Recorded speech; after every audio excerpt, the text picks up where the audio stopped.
And in other news tonight, Good Governance CEO Chris Maroleng says that he and a team of election observers and researchers have been kicked out of Zimbabwe ahead of next week's elections. He says that immigration officers arrived at the hotel demanding to see their documents.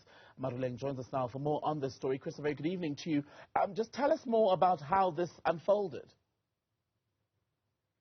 Good evening. Well, what basically happened is that today, as we were doing work at our hotel in Bulawayo, Zimbabwe, where we had arrived on Tuesday to basically engage in research and also observation of the upcoming elections in Zimbabwe on the 23rd, we were approached by individuals from Zimbabwe's immigration service.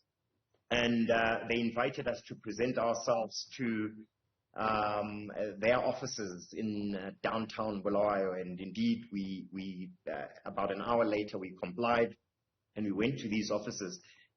At the offices we were interrogated by individuals, including these immigration officials. They asked us what we were doing, whether we had sought permission to be in Zimbabwe, which we had. We had approached the Zimbabwean embassy here and engage with officials there to notify them of our intention to go and observe and do research. Similarly, we had an invitation letter from our research partner in Zimbabwe, the SAPES Trust, led by Professor Ibo Mandaza. And as such, we thought that we had complied as best as we could to the requirement of having accreditation and an invitation to engage in such work, and also to notify authorities. Apparently, after asking us and basically interrogating us for about an hour on what our intentions and what we were doing there, they left the room and returned about 30 minutes later to advise us that we would be deported from Zimbabwe with immediate effect. And I say deported, in inverted commas, simply because when you think about it, when you are deported, you are given a notice, a letter, and an opportunity to prepare yourself for such deportation. We were simply driven to our hotel. At the hotel, we were told to pack. We were driven to the airport and put on the next immediate flight out of Zimbabwe, which was very shocking and disappointing to us, but it is indicative of the bullying and the attitude of this administration in Zimbabwe, which is really to treat people with suspicion and to act in undemocratic and in undemocratic ways and in a fashion that indicates a lack of respect for basic human rights of people.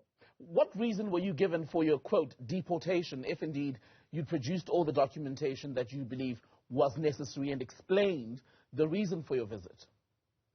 Well, the immigration official gave us a vague reason verbally, and he said simply to us that in their view, we had not complied adequately with the accreditation requirements.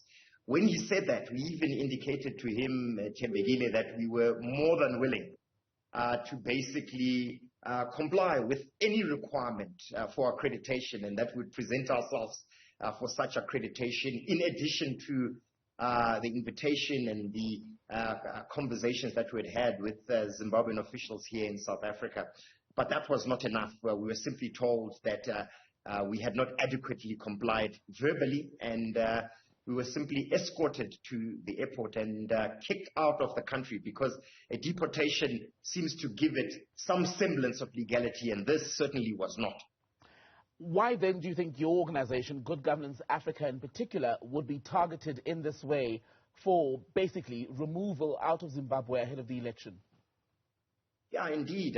We, as I sit in front of you today, do not know why.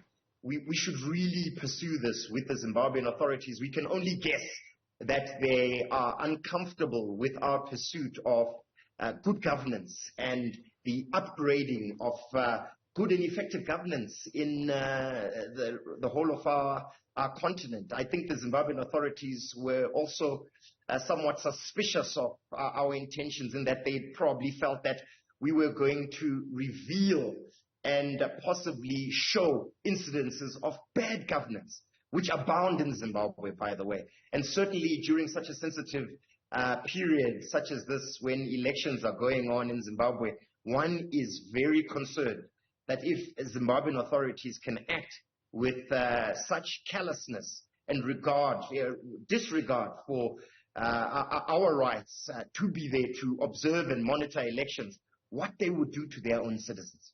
And are there particular areas, Chris, you think during your time in Zimbabwe this week where you think you may have focused with the team of researchers, trying perhaps to make sense of the situation in Zimbabwe that may have in fact sparked discomfort on the part of the powers that be?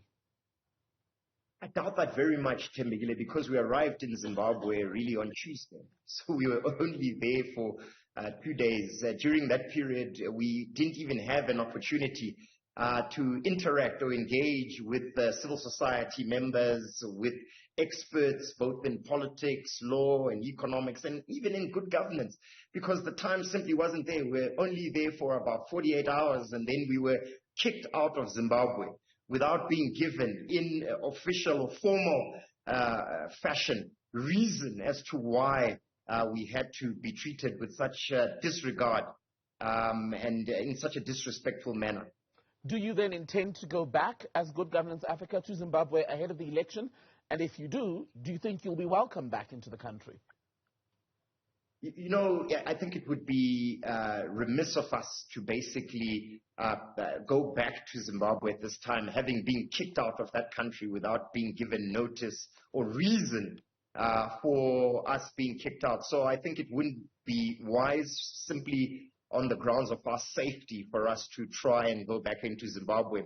But I can tell you something, Tembegile, that does not mean that we will not continue our efforts to support those who are in favor of good and effective governance, human rights, democratic practice, and indeed free and fair elections in that country. And we certainly support the people of Zimbabwe in their efforts to restore a semblance of democracy and good governance to their country, following what has been a coup in 2017, which has seen the military and forces really like ZANU-PF, the governing party, who are not in favor of good and effective governance. Good Governance Africa's CEO Chris Maroleng. Good to speak to you, Chris. Thank you for your time tonight.